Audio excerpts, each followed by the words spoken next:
ɗum watta linide na ɗum ɗo ɓe maray taw ɗum ɗo komo gaddima o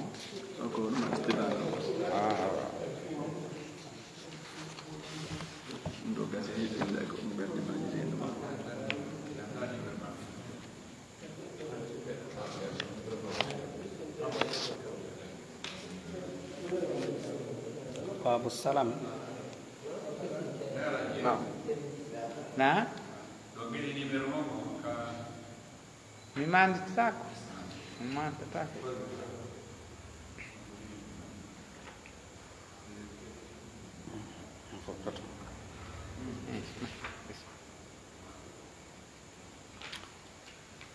بسم الله الرحمن الرحيم إن الحمد لله نحمده ونستعينه ونستغفره ونعوذ بالله من شرور أنفسنا ومن سيئات أعمالنا من يهده الله فلا مضل له ومن يضلل فلا هادي له وأشهد أن لا إله إلا الله وحده لا شريك له وأشهد أن محمدا عبده ورسوله صلى الله عليه وعلى آله وأصحابه أجمعين يا أيها الذين آمنوا اتقوا الله حق تقاته ولا تموتن إلا وأنتم مسلمون يا أيها الناس اتقوا ربكم الذي خلقكم من نفس واحدة وخلق منها زوجها وبث منهما رجالا كثيرا ونساء واتقوا الله الذي تساءلون به والأرحام إن الله كان عليكم رقيبا يا أيها الذين آمنوا اتقوا الله وقولوا قولا سديدا يصلح لكم أعمالكم ويغفر لكم ذنوبكم من يطع الله ورسوله فقد فاز فوزا عظيما أما بعد فها نحن نبدأ من جديد لدرسنا المعتاد إن الشيخ الحج أبو بكر جل حفظه الله تعالى من كتاب تيسير العلام شرح عمدة الأحكام توقفنا عند كتاب البيوع نبدأ اليوم من باب السلام قال المؤلف باب السلام السلام هو السلف وزنا ومعنى وسمي سلما لتسليم رأس المال في المجلس وسلما لتقديمه أري بوتي حمدنا يتا الله سبحانه وتعالى دعانا النبي صلى الله عليه وآله وسلم عنده دين فؤتاد درس كرمكم يدن دو الشيخ أبو بكر جاري حفظه الله تعالى عند دفتر ويتين تيسير العلام شرح عمدة الأحكام كتاب البيوع باب دمال نغال في السلام كو ويتي كون سلامو هنو يوتي مودون أرايك بأندنا يكون ويتي السلام بيبي السلام هو السلف وزنا ومعنى كو ويتي سلف والسلام هو السلف كوكو ɗum wiyete wano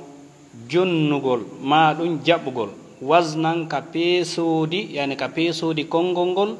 wa ma'anan e ka ma'ana maggol wa summiya salafan wo nde ngal fiɓodiral cogguyankowal ɗo wirama nde ɗo inde li taslimi ra'asil mali fil majlis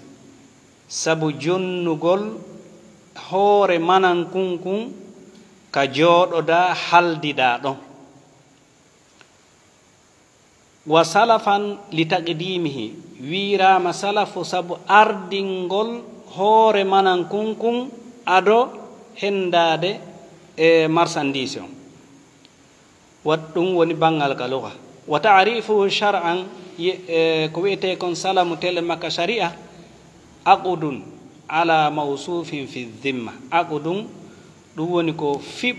fiɓugol maɗum fiɓodirgol e dow ko sifa ka daande bima'ana ko yewtugol fi coggu halda fotta ado marchandise on hewtude muajjalum bima'ana harano nettina bima'ana marchandise on hewtal taw kono yewte fotte bi thamanin maqbudin e coggu tamangu bi majlisil aqdi ka jonde ka konguɗi ɗin humidira ɗon wa bi hada ta'rif woko sabu nde andinande ɗo yu'lamu andete annahu naw'un min al bay'i wondema ɗum ko noon immorde e coggu noon haray ko wi'ete salaf telemma ka sharia no ɓe yewtiren ɗo ni ma'ana muɗum haray ko yewtugol fotta joɗagol yewta fotta coggu marchandise on jonno wonɗo soodude on o ƴetta o jonna jooma marchandise on ado marchandise on hewtude bi ma'ana o jonni coggu ngun kono marchandise on hewtal taw ɓe ɓeyda en ɓanginande inchallah wal aslu fi jawasihi o lasili dagagol ɗum ɗon alkitabu ko deftere allah subahanahu wa taala nde wasunnati e sunna annabijo on sallllahu alayhi wa sallam wal ijma'i e fottagol karama ko ɓen fof wal qiyasu sahih kañuma e mesure ɗum woni qiyasu selluɗo on fa amma alkitabu fa qawluhu taala amma deftere nde ko konngol allah to ɗo nokka ko ɓenka deftere makko teddude baada a'udhu billahi minash shaitani rajim ya ayyuha alladina amanu hemon onon gonɗinɓe allah ɗum woni allah fewti noddan ɗum e gonɗinɓe ɓen ida tadayantum si hiɗon ñawlodirde bidayni ñamade ila ajalin ha elajal musamman jam ɗum happangal faktubuhu winde ɗum qala ibn abbas sayyidina abdullah ibn abbas radiyallahu anhuma o maaki ashhadu wo miɗo seedito anna salafal madmuna wondema no coggu ardinangu ngun ila ajalin musamman ha e lajal happangal kadi ahallahu llahu allahu dagini ɗum fi kitabihi ka deftere makko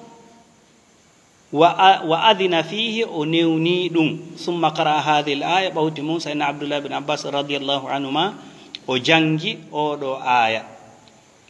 wa amma sunnatu amma dalil muɗum ka sunna famin ha no jeeya e muɗum hadithul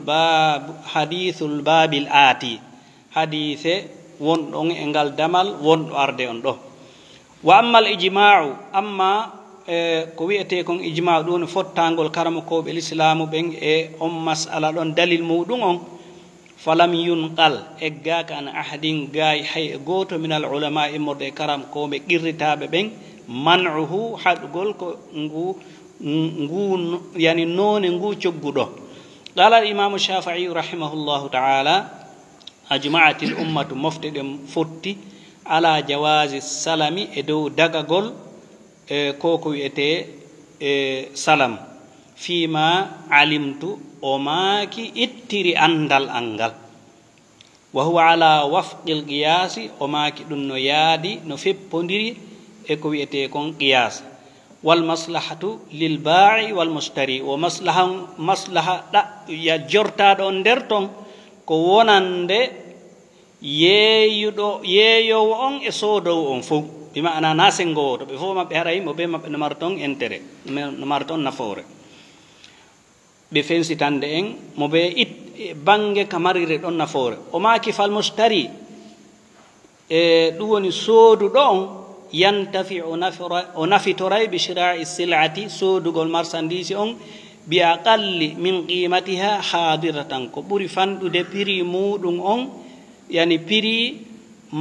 marchandise fewndiɗo on wal ba'iu yeeyowo on yantafi o nafitoray bi tawsi'ihi bi tawassu'ihi bi thaman ɗum woni e hendagol mo coggu ngun ka lawɗi bi mana hendagol mo coggu ngun ɗum wonay sabu alɗingol ma wonay sabu heɓude yaajende ɓeydinde e ko woni kon e muɗum waqad isturita fihi ashurutu wo sartinama e muɗum sartiji allati ɗin tuhaqqiqu fihi lmaslaha ɗi tawata haqinqinayi maslaha on wonande goto kala e maɓɓe wa tubiduhu woɗɗintinamo ani darari gaay ko wiyete ko lorra wal garari e hodo haythu nokku ko tawata shurita sartinama qabdu thamani e tamugol ɗum woni jaɓugol coggu ngun bil majlisi ka jooɗa halda ɗon li tahsul al faida fiya nafoore nden heɓo mina tawsiati immorde e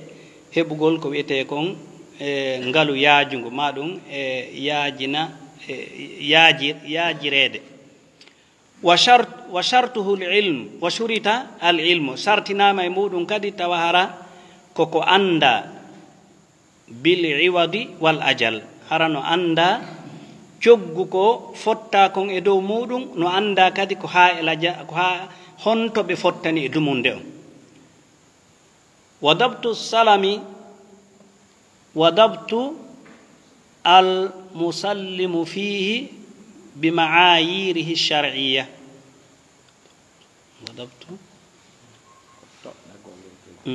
wa dabtu al muslam fihi ɗum woni e toɗɗagol ko fottana kon e dow muɗum bi maayirihi shar'iyya wondude e sendidora ko sendidir ɗum kon bange ka sharia bi maana maayiri on yeru muɗum on maɗum embere muɗum on ittiri muɗum on telema ka sharia bi maana hara limore muɗum nden kañumma e none muɗum on e couleur muɗum on fo hara hino ɓangina bi maana yeeyowo on hino ɓangini ɗum soodowo on kadi andi ko o soodi kon bi maana ka sifa li ibadi nisai fi pottingol ko wiyete kon pooɗodiral wal muhasamati e yeddodire wala farqa ko sendi ala bayna ta'jili thamani hakkunde nettingol coggu ngun wa ta'jili lmuthmani e nettingol kadi e ko wiyete kon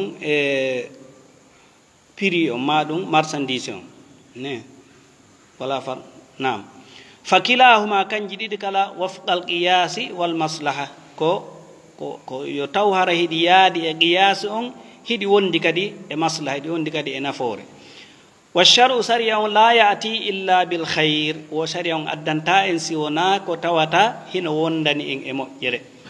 wa qad zanna gomɗi sikki ba'dul ulama yoga e karamakko ɓen khurujuhu anil qiyas yaltugol ko wiyete kon salam e gaye qiyas anda ɗon ka sharia wa adduhu ɓe konti ɗum min baabi bay'i ma laysa indaka ɓe konti ɗum ko damal yeeyugol hunde nde tawata ooti jogaake hunde nde tawata ooti mara almanhi anhu ko tawata ko hino waɗa ka sharia fi hadithi hakim ibn hizam e hadithi o sahabajo maketeɗo hakim ibn hizam radiallahu anhu ardahu o filli walaysa minhu fi shay ɓe maaki ko wiyete kon salam laataki no jeeya e on hadithe ɗon hay e hunde fa inna haditha hakimun radiallahu anhu ardahu hadithe o sahabajo maketeɗo hakim yuhmalu o rondete ala bay'i aynin muayyanin e dow yeeygol hunde toɗɗande ala bay'i aynin muayyanatin laysat fi milkihi e dow yeeygol hunde toɗɗande nde tawata hina wonde e jeyal ooti wa innama liyastariyaha min sahibiha hara ko o faandi ko soodugol hunde nden junngo jom muɗum fa yutiyaha almustari o jonnande e wonɗo soodude on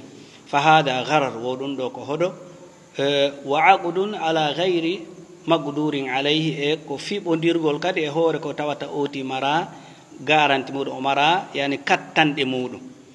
aw ma ɗum yuhmalu ala salami ma ɗum hadise on ronde e dow ko wiyete kon salam alladi yazunnul muslamu aw muslim on mo tawata sikkay e jaɓowo on annahu la yatamakkanu wonde newantako mo min tahsilihi hettugol maɗum hendagol ko ɓe haldi kon waqta hululil ajal sa ika ɓe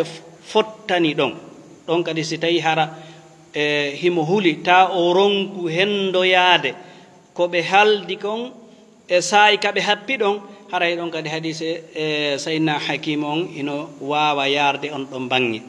fa amma salam alladi istawfa shuruta wo amma no o none ngeygu ɗo mo tawata sartiji muɗum ɗi fof no timmi falaysa min alhadithi fi shay wo ɗum ɗon haray jeyaka e hadithe haɗuɗo on hay e hunde li anna mutaallaqahu addimam ko waɗi noon yowrde muɗum nden koka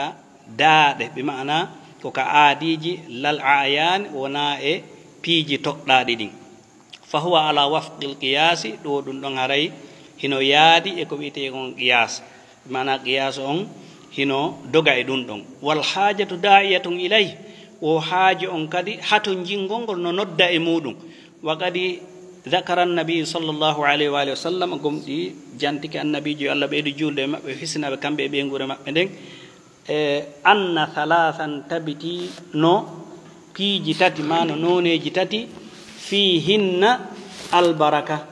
هنا إمجي كويتكم بركي ذكر منها بجانتي اندر دين بي جتاتي البيع إلى أجل والسلام منه البيع woni yeeyondirgol ila ajalin ha ila jal happangal ɓe maaki noon wassalamu minhu ko wiyete kon noone salamu on ɓe maana salamu on ko jeeya ɗum e on e ɗin ɗon nooneji ɗi tawata no naati ka maana albayu ila ajal alhadisu assadis en janga hadisu alhadisu sadis wa sittuna ba'da al mi'atayn hadise capanɗe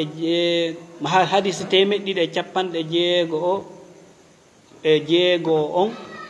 أن عبد الله بن عباس رضي الله عنهما قال قدم النبي صلى الله عليه وآله وسلم المدينة وهم يسلفون في الثمار السنة والسنتين والثلاث فقال من أسلف في شيء فليسلف في كيل معلوم ووزن معلوم إلى أجل معلوم إجمع سيدنا عبد الله بن عباس رضي الله عنهما يرلي الله نعم بدو كلك بصحابة بتدبه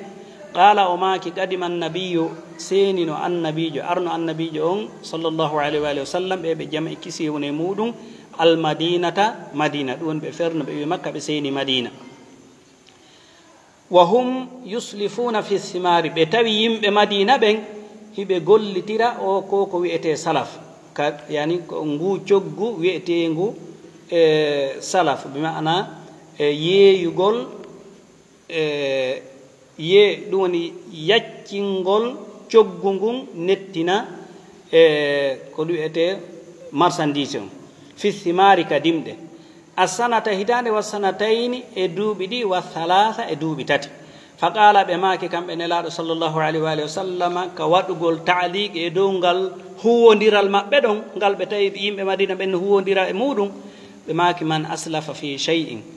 كلا وادو سلف هود دون كلا ييراي دوني هود فليسلف هراي يير في كيل معلوم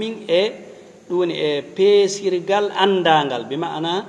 كو تواتا afwan ko onno ko etirgal andangal wa wazni ma'lum e pesirgal andangal ila ajalin ha ila ajal ma'lumin andangal wa ayma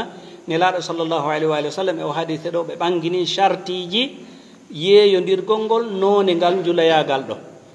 yo taw hara ko hunde andade qima mum foti non ko andirte koko pesete maɗum koko etete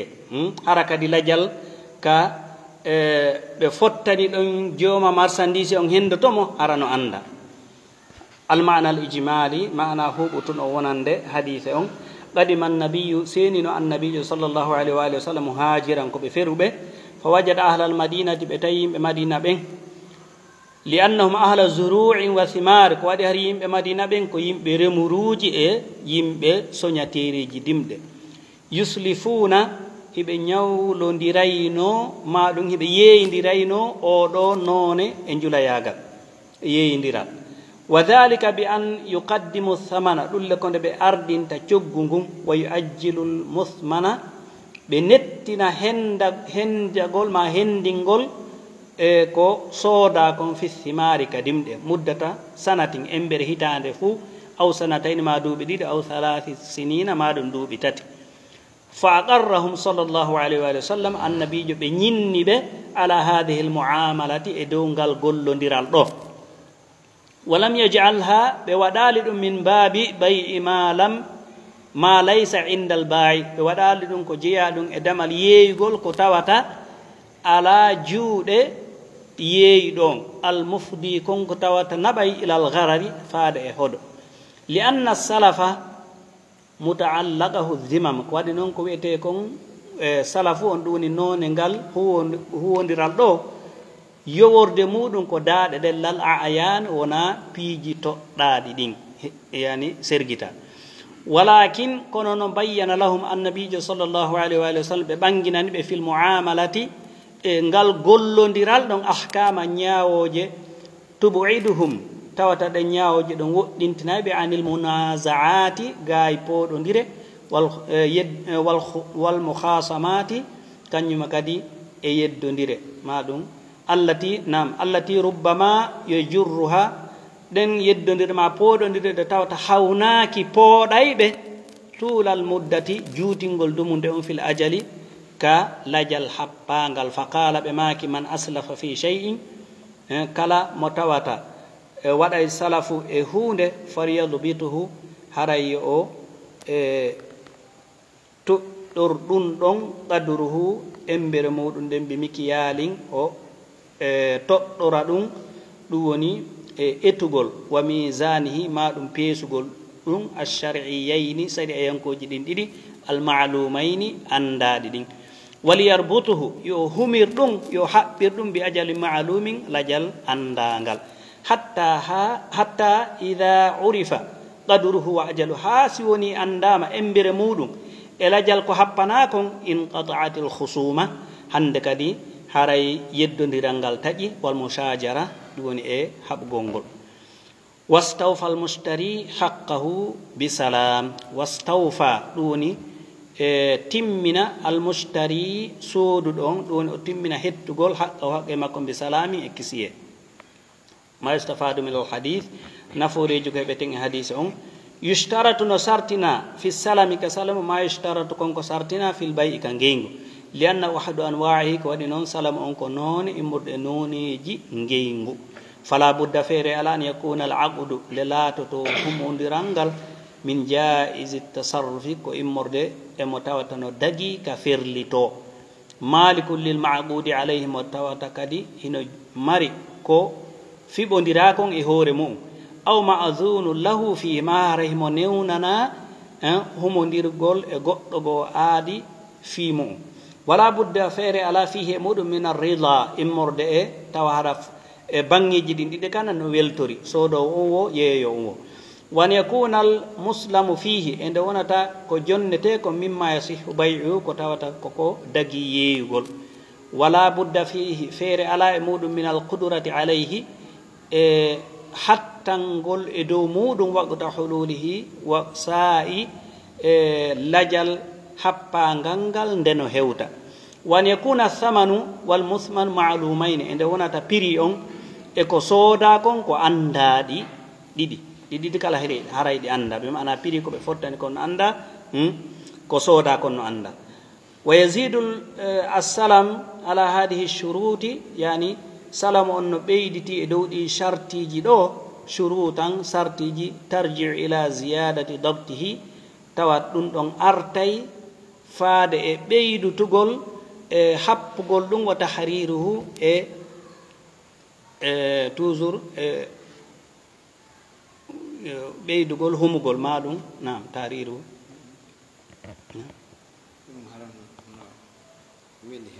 nam yani nam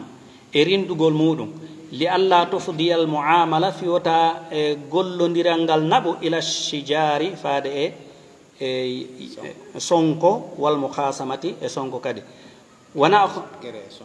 fiyota naɓo e gere e sonko wa na'khudhu ahamma hadhihi shuruti wa en ƴetta ko ɓuri hettude ɗi sartiji ɓeyditiɗi e hoore sartiji huɓutuɗi ɗin ka ngeygu min al hadith alladhi ma'ana immorde e hadise meɗen on ɗo ɗe ko ƴetta e ma'anaji makko aranu ɗum an yubayyina qadural musallamu fihi ko nde ɓanginte embere ko jonna kon ma ko jonnete kon ɗum ɓanginire bi mikiyalihi ko itirgal muɗum ngal aw misanihi ma ɗum piisirgal muɗum ngal ashar'iyayni sari a yankoji ɗin ɗiɗi in kana mikiyalan si tawi koko etete aw mawzuna ma koko pesete aw bidar'ihi ma ko tawata koko qisete koko eɓɓirte wono centimétre in kana yuzra'u si tawi koko eɓɓirte ɗum woni cogonal aw bi addihi ma limgol ɗum in kana mimma yuaddu si tawi koko limete wala yahtalifu almadudu bil kibari aw sigar hara lutodirta ko konta kon janɗugol e fanɗugol aw gayri ma matana ɗin ɗon ɗiɗi kadi e sifaji ihtilafan zahiran lutodiral sir yani feeñugal ɗiɗi on an yakuna muajjalan nde wonata koko nettina wala budda feere ala fil ajali ka lajal happangal an yakuna maaluman hara ko andangal wi'e ko hitade ma ko duuɓi ɗi wanoɓe fottiri o fala yasihu halan o ɗum ɗon sellata ɗon e ɗon wala ila ajalin majhuli sellata kadi nde happane lajal ngal yani ngal eɓɓaka wiyetake awa nde mi heeɓi o tati on an yaqbida samana bi majlisi al aqdi ko nde jooma marchandise on hendoto coggu ko ɓe fotti kon yani ka ɓe yewti ɓe fotti ɗon wa hada ma'khudun wo ɗum ɗo ko ƴettaɗo min qawlihi immorde e maako maɓɓe sallllahu alayhi wa sallam fal yuslif donc fiiɗo amor li anna salafa huwa albay ɗum ko wani ɗon salafu on ko ngeygu alladi ujjila samanuhu ngu tawata yaccinama jonnede prix muɗum wa ujjila nettinama muthmanahu prix yani e marchandise muɗum o nayi on an yuslima fi zimmati la fil ayan nde o waɗata salam on yani ka daaɗe wona ka piiji toɗɗaɗi wa hada huwa alladi sawwaga al aqda o ko ɗum ɗo woni ko yooɗini finde nde maɗum humodirgol ngol e o noone ngeygu ɗo wa in kana wafa'uhu min shay'in gayru mawjudin inda al ba'i wa in kana haysi laatike wafa'uhu timmingol ɗum ɗo min shay'in ko immorde e hunde gayru mawjudin nde wodaka inda al ba'i sa yani ka yeeyi ɗo on fewdo on saayi ɗo wa innama yustawfa andu ko timminoyte min simarin ko immorde e dimɗe soñoyteɗe aw zuru'in ma ɗum remuruji wa'oyteɗi yaaɓe lam tujadu waqta laaƙi ɗi tawata fewdo kaɓe humodiri ɗon ngungeygu ɗon ɗi wodaka wa bihada tabayyana wo ko ɗum ɗo ɓangiri anna salama wonde no salama on lam yatanawalhu nahyu haray haɗore nden hewta ɗum ɗon ƴettora ɗum ɗon e nder mum fi qawlihi e maako maɓɓe kamɓe nelaɗo sallllahu alayhi wa alihi wa sallam wala tabi wota a yeewi ma laysa indaka konko amara hadis sayna hakim bun hisami moɓe joopi on nane ka muqaddimatu wa anna al aqda alayhi wafqa al qiyas haray humodirgol ngol e dow ngu ngeygu ɗon ko embere qiyas on no newniri noon hadihi ahammu shurutihil mu'tabara koko ɗiɗo woni ko ɓuri hittude e sartiji salamu on ko tawata ko kontaɗi ka yani ka karamakoɓe l'islam ɓen wa kadi shaddata fihi lfuqaha o karamakoɓe ɓen ɓe tiiɗini fi mum bi dhikri quyudin wa hudud saabu jantagol e tongirɗi kañumma e keeri laysa alayha dalilum waadi wala ɗum ɗo noon dalil ɓango dalil laaɓuɗo mo tawata hiɓe tugini e muɗum allahu taala alam haray en wawa darade ɗo hande inchallah assalamu aleykum wa rahmatullah